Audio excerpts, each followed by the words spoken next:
3, 2, 1, that is time. Finish the lap you're on. And ladies and gentlemen, what a race we have here.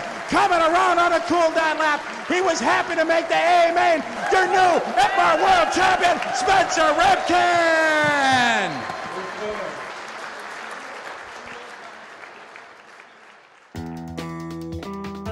Since designing the B5 platform, tracks have changed quite a bit. All the time, tracks are getting more and more high bite, and that required a different car for the track conditions.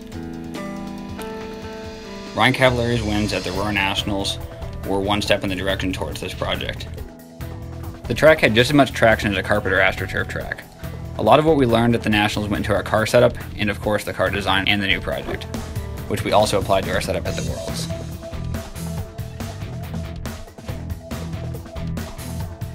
When we found out the Worlds were going to be held on carpet, it was a little bit of a surprise.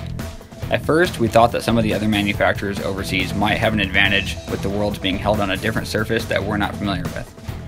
But with the knowledge and testing from our European team, we did our homework, attended a couple of races, and showed up with what it took to win.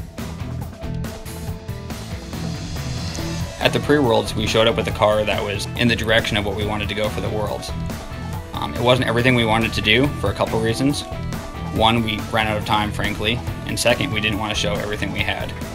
But we learned a lot and moved forward towards the Worlds. When we came back from the warm-up, we knew a lot more than before.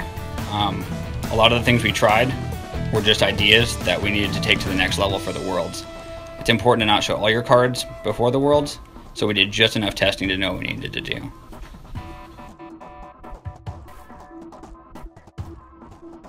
We decided to do a completely new car rather than just making a lay-down transmission for the B5 because we felt that there were other things necessary to make the car as competitive as what we ran at the Worlds. We also didn't want it to feel like an afterthought. We decided to make two configurations of the same car in order to appeal to all types of racers. The dirt version comes with all the pieces and setup necessary to be competitive on low to high grip dirt, and the carpet car comes with all the pieces and setup necessary to be competitive on high grip dirt, carpet, and AstroTurf. Many tuning options and features were applied to the new car from the B5, along with many new features and setup changes for running on ultra high grip tracks where ride height needs to be low. The B6 comes equipped with gull-wing front arms, wider shock tower, 3-gear laydown transmission, and a gear differential. The B6D has flat front arms, a narrower shock tower, 3-gear stand-up transmission, and a ball differential. Both versions of the car are equally equipped. The decision for the consumer would really just be what kind of surface you race on. If you're running on low to medium grip, you're going to choose the B6D.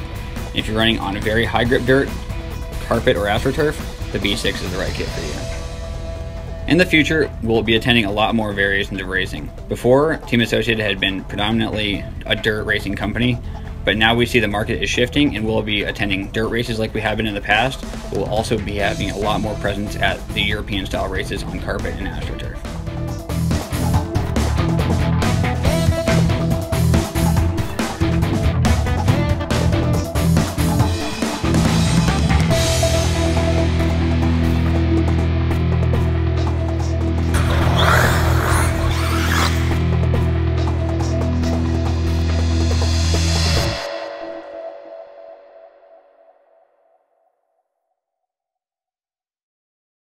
For more information, visit our website at teamassociated.com.